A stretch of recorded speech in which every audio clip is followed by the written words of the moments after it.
and welcome to the Acting Coach Network podcast. I'm your host, Savannah Madden, acting coach, award-winning theatre school owner and business coach for performing arts professionals who want more time, more income and zero burnout.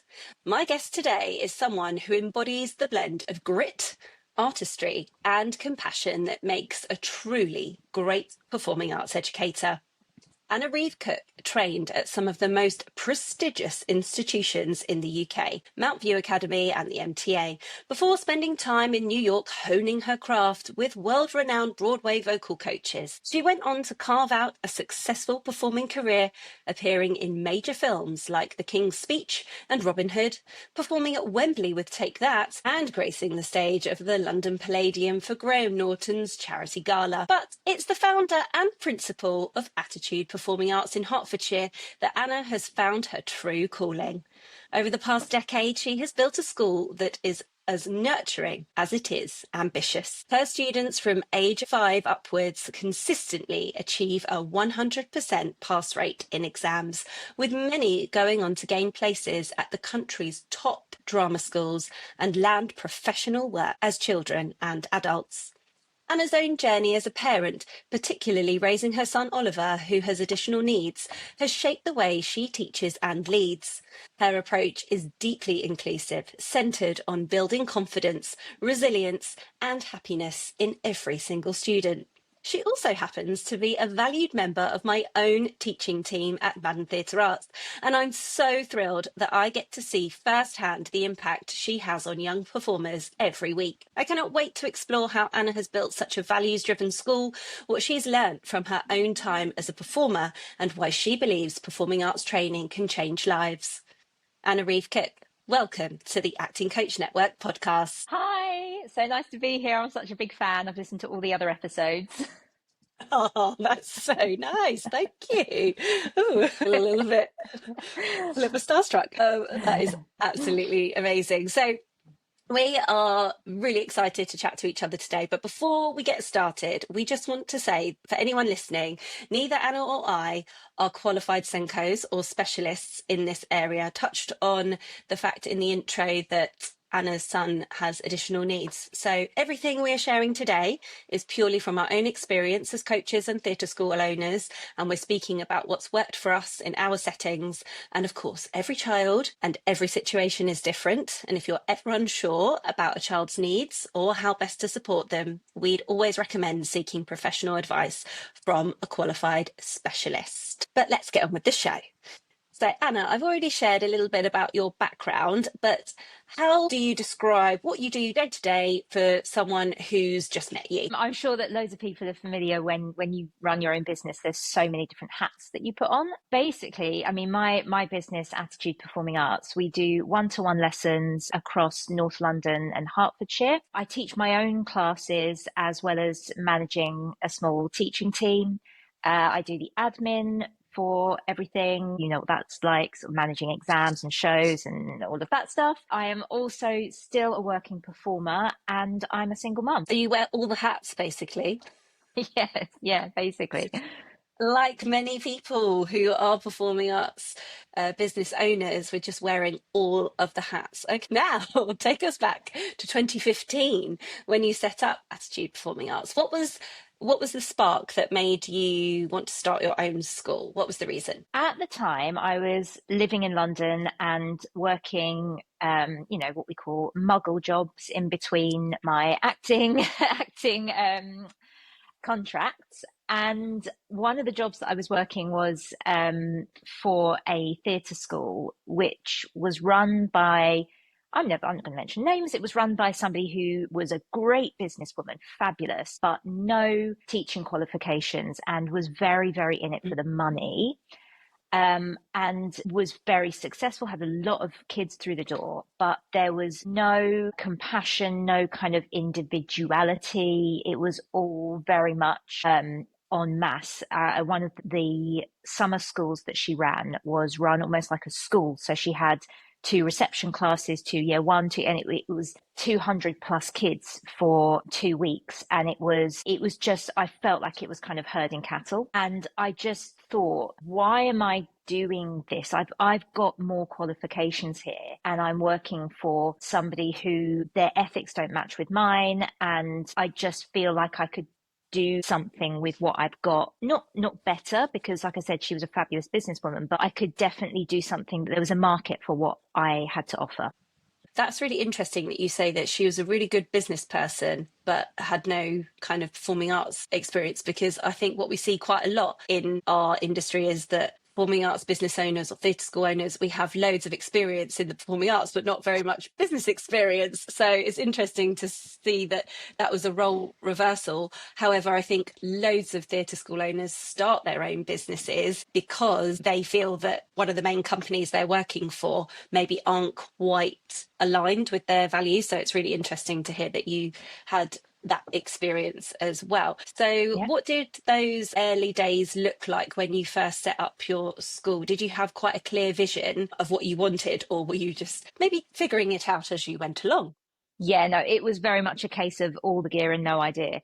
I had I Love had all these that. yeah, I had all these qualifications, because I did my teaching qualifications, but I also did personal training and nutrition qualifications. So I was doing personal training as well. I had experience in the industry, so I didn't know whether I wanted to teach kids about TV and film, whether I wanted to do group classes, just one-to-ones. It was a mess. So it took time to kind of figure out actually not just where the niche market was and who I was meant to be aiming this at, but also what I wanted to do, because I was finding that teaching classes was just so it's the one thing that everybody kind of automatically does, like, oh, we'll start up some dance classes and then a dance school. So that's what I started with, and it was just so wrong for me. I hated it, and that's partly why I ended up going into just one-to-ones, because the group situation was just not for me. And was there a particular reason for that? Funny you should ask. Going into now sort of neurodiversity, I only realised in the last couple of years, sort of since having my son, that I am in fact neurodiverse. And looking back, I didn't realize it at the time, but I think I felt incredibly overwhelmed in these huge group situations, as well as, the admin side is never easy when you're trying to get people through the door. And with one-to-ones, if you lose a client, then it's that space is kind of void. But if you've got a group class, you have to continually get people into that slot. So if people leave, you've still got to get half a dozen through the door to make up for the people that leave at the end of term. And just the turnover, I just was finding so overwhelming. Did you feel like you had so many children in that group who were difficult to manage, or was it challenging with behaviour or crowd control or just pure volume of students? All of the above. I actually had a class at one point, which, looking back, because I still keep in touch with some of the parents, one of the children turned out to be transgender. One of them has quite severe autism. There was a girl with global development delay, but none of this was as flagged, I guess, at the time. I mean, we're talking 10 years ago. But now it would be so much more in the spotlight, so to speak. The parents generally are more aware, teachers are more aware, but at the time I didn't know what I was dealing with. I just knew that I had a bunch of very different, overwhelming students, and I found some days really difficult. Yeah, that's completely understandable, isn't it? Sometimes with these lovely big group classes as well, the intentions from the parents can potentially be on the wrong track of they just would like their child to go somewhere for a couple of hours, instead of them maybe being really interested in that activity. So there's that to deal with occasionally too. And then what kind of adaptations did you make at the time, or did you just think, I just need to move into one-to-one coaching?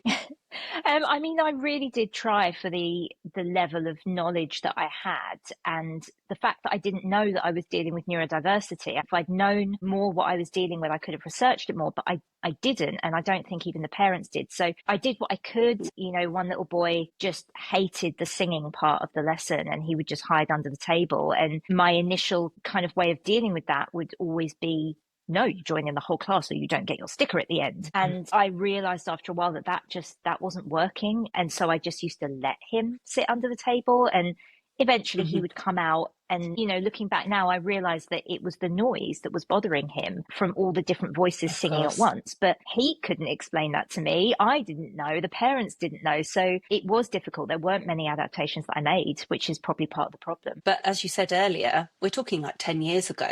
We didn't have the language for half of this stuff back then, did we? It's only No. really kind of come to the fore in the, well, I don't know, what, the last 4 or 5 years, maybe not even that many years. So yeah, you obviously were doing the best you could with what you had. But I know that you're very, very passionate about neurodiversity. So for anyone listening who isn't quite sure where to start or what questions they should ask to gain real insight into students' needs or to make their classes more inclusive, what would you say? So the main thing I would say is when you've got a new student starting, two things you can do. Most people have enrollment forms of some description where most people, again, would have a section that says, fill out if your child has any additional needs. I make that section now really descriptive. I don't just put, any additional needs, question mark. I say, please tell us if your child has any needs varying from physical, emotional, social,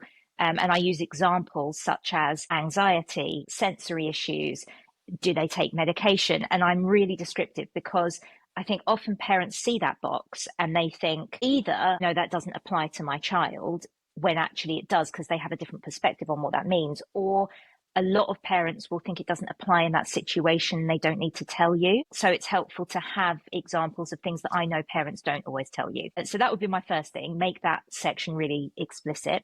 And the second thing I would do is, particularly if you're teaching one-to-one, I don't know about you, but I always use my first lesson as a sort of assessment to see, and most people would sort of say, oh, if they're having a singing lesson, then we'll get them to sing something and see what their voice is like so that we know what to do moving forwards. Absolutely still do that.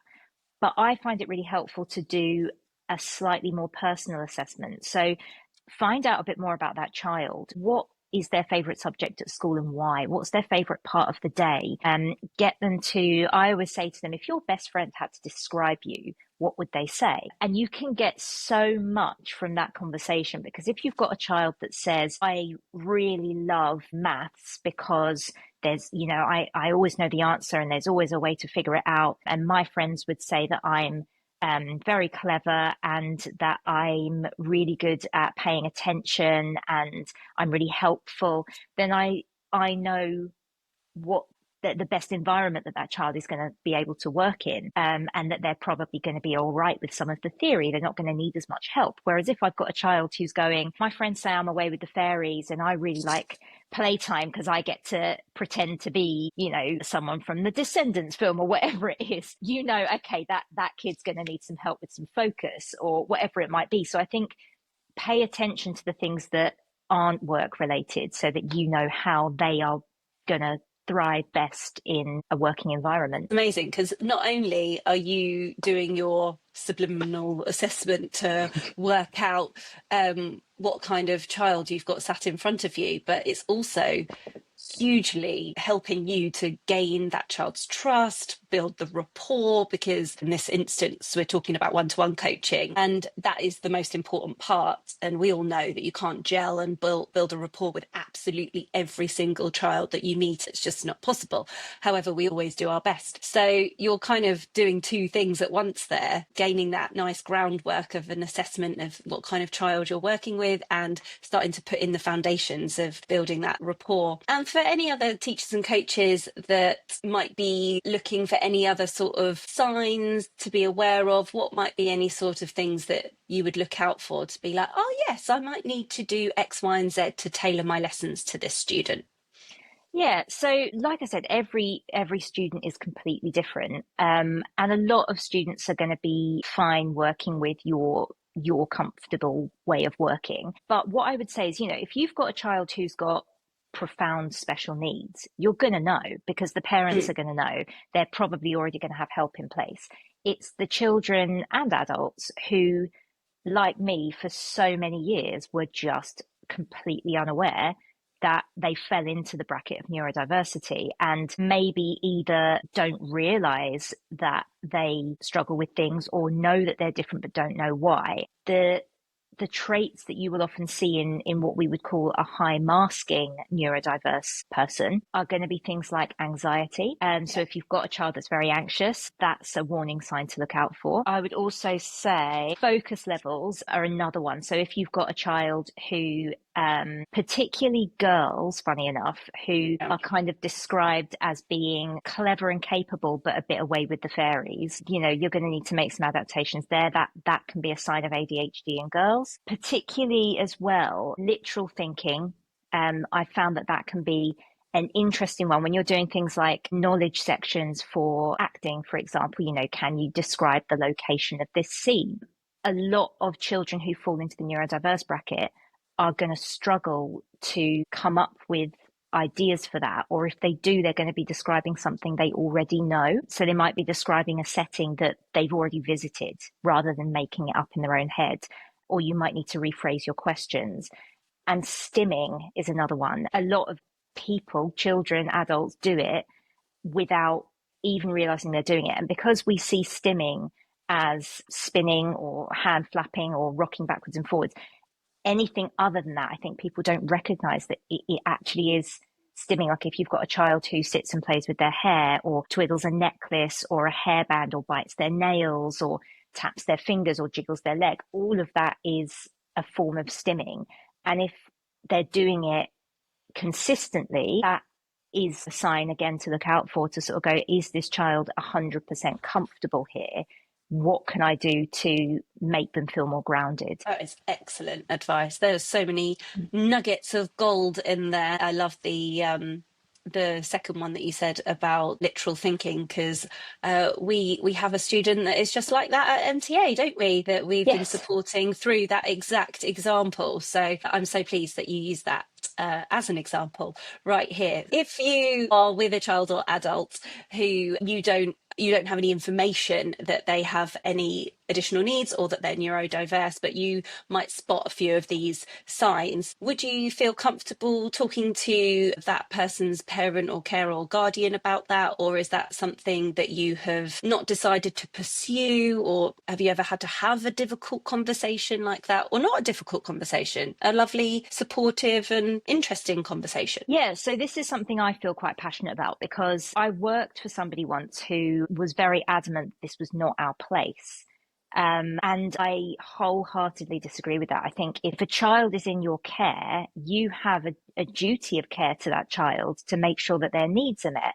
There's so many things that you can't do without a parent's consent. So it is so important that you talk to the parents. And it can be difficult. You know, some parents are really receptive and some are really not.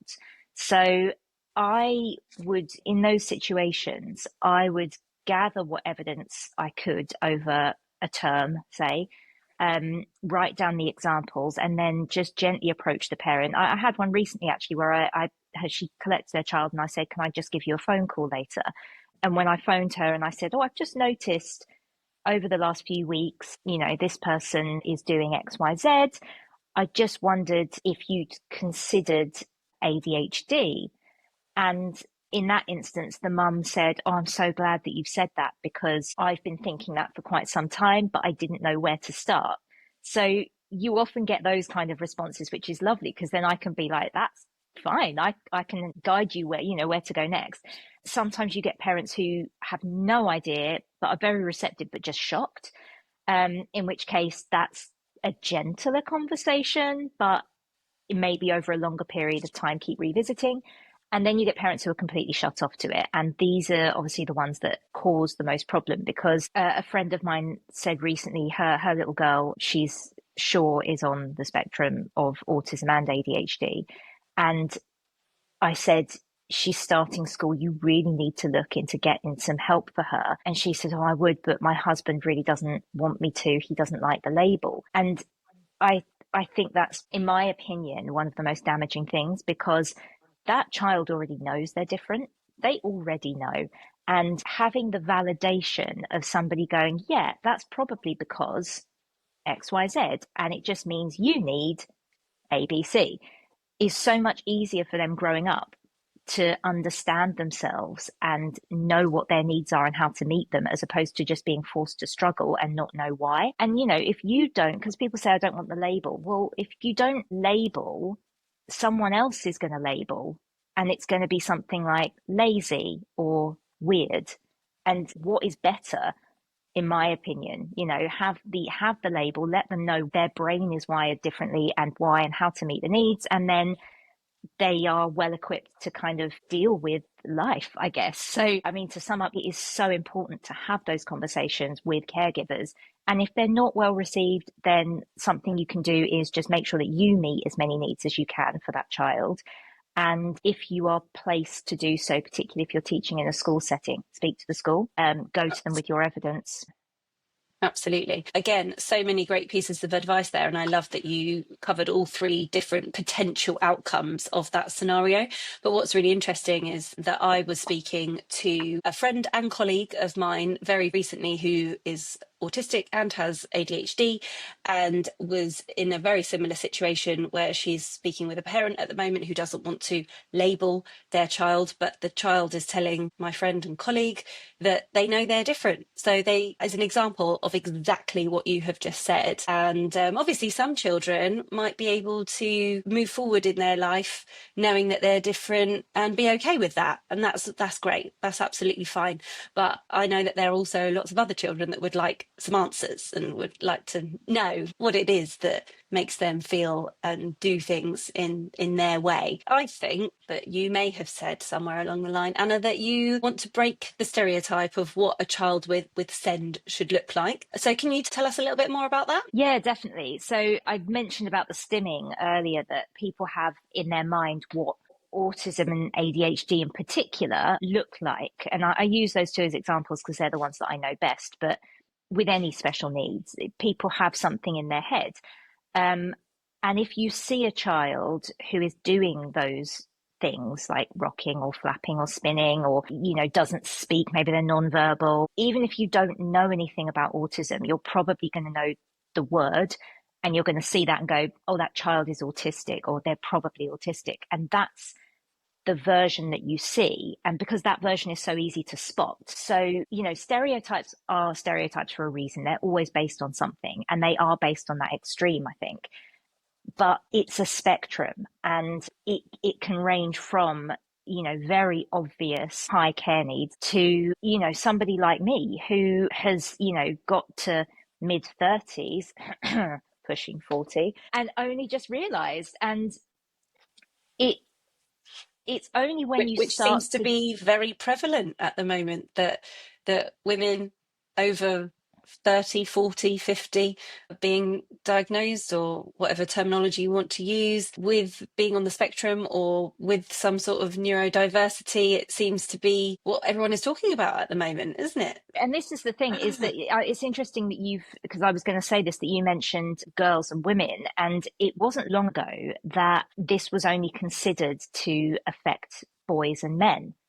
And it wasn't realized that actually the traits in girls and women are so different to boys and to men, that it was just going unnoticed, because for whatever reason, girls in particular are kind of naturally more programmed to be sociable and to want to fit in. So, for example, my son, you only have to be with him for 2 minutes before you go, well, something not quite what's going on there. Because if somebody approaches, he doesn't like people, he doesn't like noise, he's not interested in playing with other children. So if they approach him, he just won't even look at them. He'll just gently sort of move them away and carry on with what he's doing. Whereas my friend's daughter, we noticed, mimicked a lot of behaviors. So you might just think, oh, she's copying the older kids, that's so cute. But actually, when you look at the behavior, none of it is self-generated play. It's all copied, and you can see her watching and mimicking and repeating phrases. And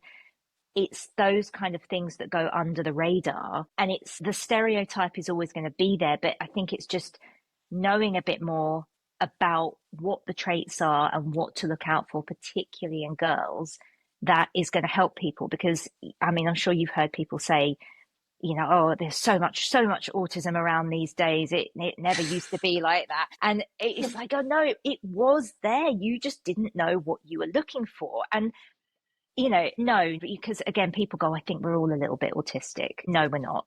We're not all Oh, a for little bit. goodness sake. Yeah. Yeah. We're not all a These little bit silly pregnant phrases either. We're bandied just, around. Yeah. Or the other one I hate is, I'm a bit OCD as well. Oh, no, you're not. yeah, no, you're not. Oh. Yeah, you might exhibit some traits, but in order to actually be neurodiverse, you have to fit into various brackets and criteria. And it's only if you fit all those that you can be considered on the spectrum. We're not all on the spectrum. So when I say I've done research and I'm seeing it around a lot more, it's not about everybody being neurodiverse. It's just about realizing that this presents so differently across so many different people. And it is so much more prevalent than we realize. I like to think of it, I don't know if you've seen the film The Sixth Sense. Oh, yes. Yeah, that's a Yeah, goodie, isn't it? Yeah. an oldie but a goodie. And that's really, really sorry to spoiler if anyone hasn't seen it, but there's a scene. Well, that's their fault. There you go. There's a scene where the therapist is talking to the little boy, and the little boy says, I see dead people. And he says, where? And the boy says, all the time, everywhere, they don't know they're dead. And I think of that like neurodiversity now. Now that I know so much about it, I'm like, I see it everywhere and they don't know they're neurodiverse. And it's about educating yourself, I think, to know that a stereotype is fine, but actually day to day, that's not who you're going to be coming across. And, the kid who is in the back of the class anxious, or the one who does struggle to maintain friendships or struggles to navigate friendships. Maybe they're just always having fallouts at school. There's always a bit of drama. That is part of growing up. Of course it is. But if your child is like that consistently and always has been, there's likely that there could be an issue there. And it's then that you need to start looking at other areas to see where, do they fit into that bracket and what can you do to help? Gosh, we covered so much there, didn't we? That was great. I was just Sorry. thinking, no, it's wonderful. I was just thinking the other day, I heard the same sort of comment, flapped about God, it wasn't this much autism and whatever else, in my day sort of thing.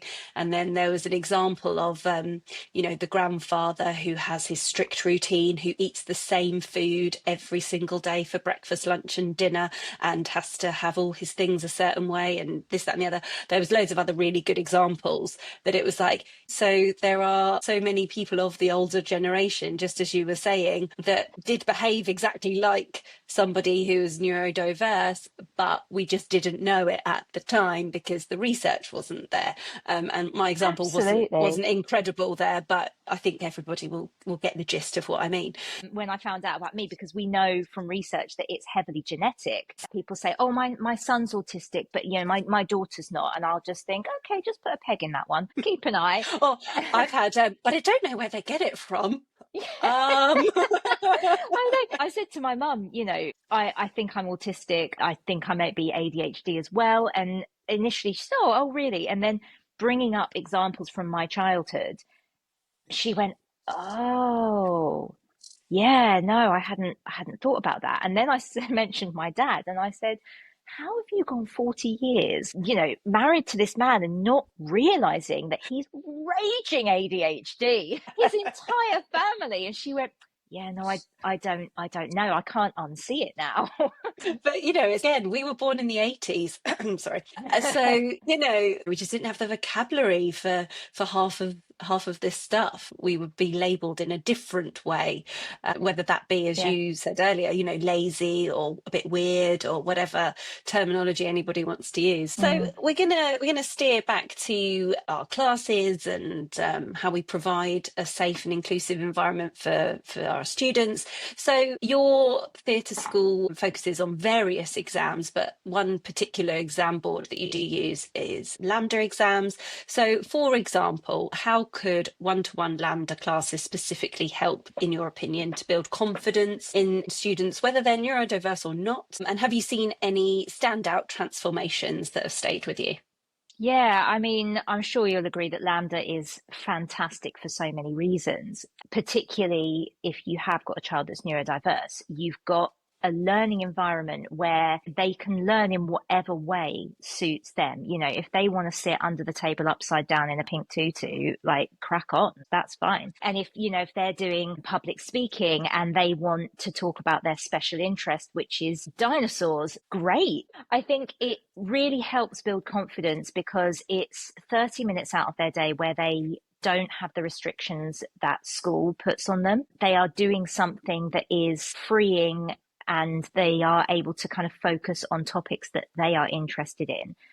So it really helps them to feel seen and heard where they may not feel like that during the school day. I mean, I'm talking in general here, but generally, I think a lot of neurodiverse children do feel underconfident, whether it's socially or academically or in some aspect of their life. So this is, you know, somewhere where they've got one-to-one focus and it is all about them and their learning and their needs.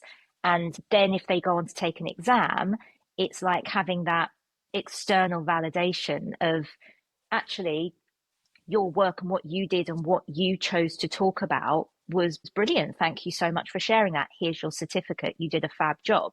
And again, dyslexia is a form of neurodiversity, and children with dyslexia often do feel underconfident in school. And if they're coming to their LAMDA lessons, it is all about them. And there's so many different ways that they can access the resources and do, you know, I say carve a career, but, you know, some children do want to, but even for those who don't, they can still really achieve highly in something that they're interested in without having to conform to the restraints of school. LAMDA exams don't just offer acting and singing. As you said, we've got the public speaking strand, we've got the verse and prose, reading for performance, there's even mime, and there are so many transferable skills. I was also going to say that I'm really pleased that you brought up dyslexia just as an example, because we've talked a lot about autism and ADHD, but we all know that there are lots of different forms of additional needs, and they just happen to be the ones that we've just focused on a little bit more on. And as you said, you know, they're the ones that you know the most about. But we do work very closely with lots of different people from all sorts of walks of life, and some with additional needs. And it can be the best job in the world. It can be so rewarding.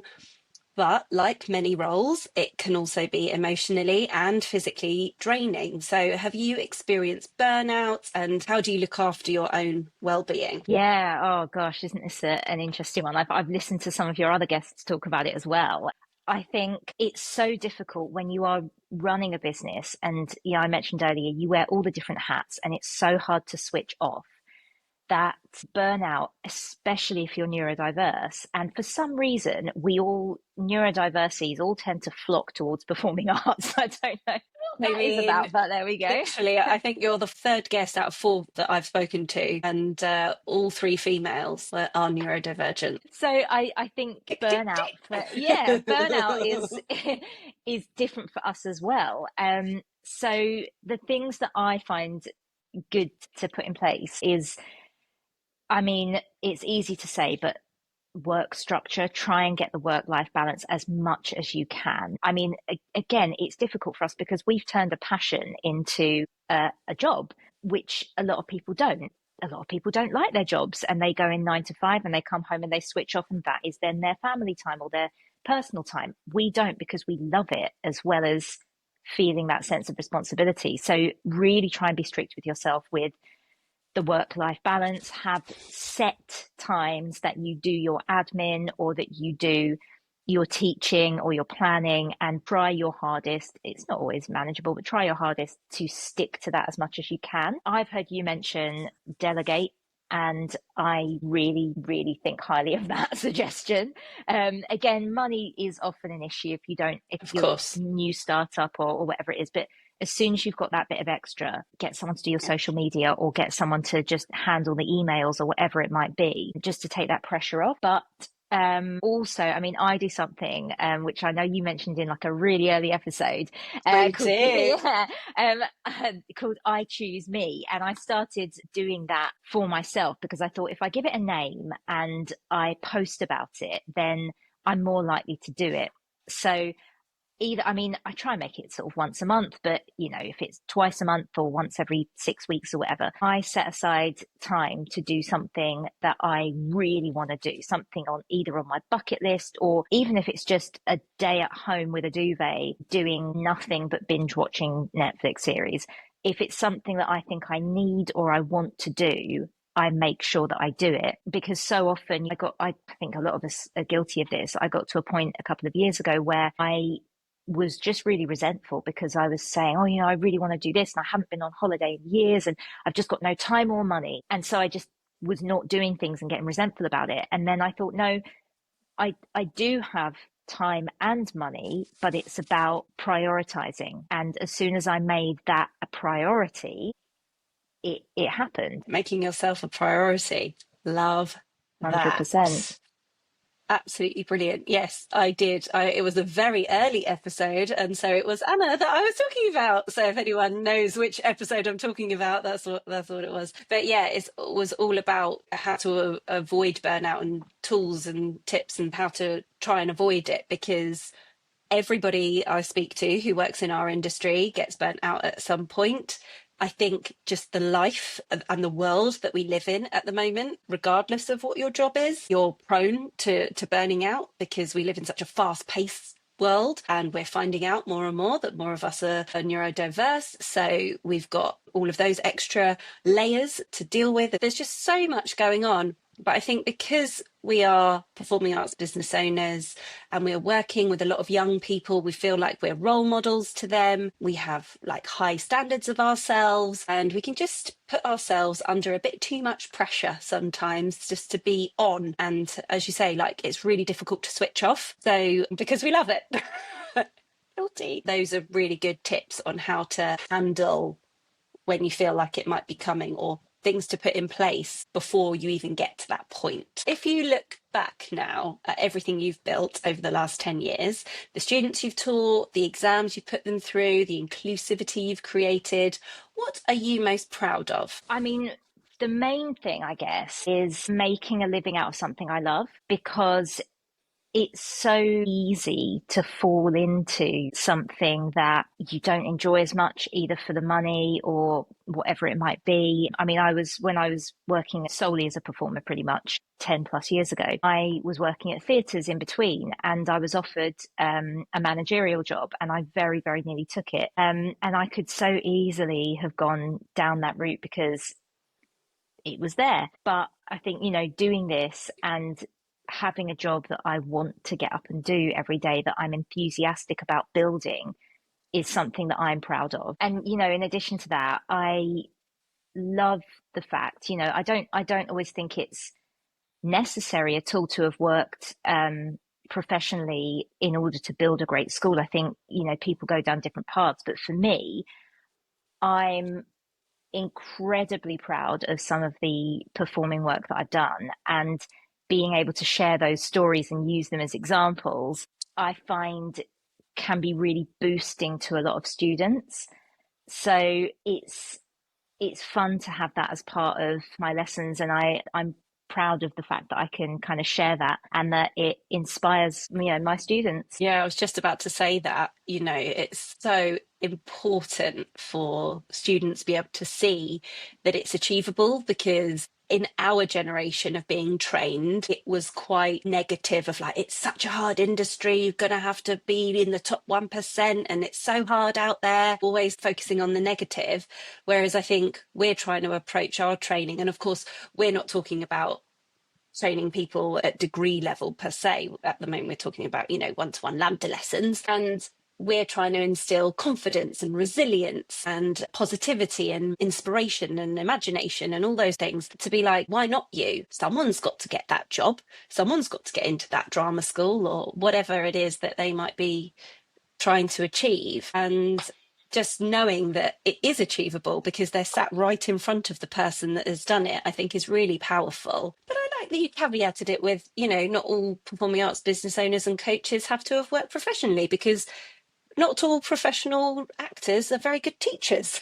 Absolutely, yeah, exactly. And I think that's important to note, because a lot of performers do think, oh, I'll just teach on the side, and actually, Yeah. it's a lot harder than they think it is.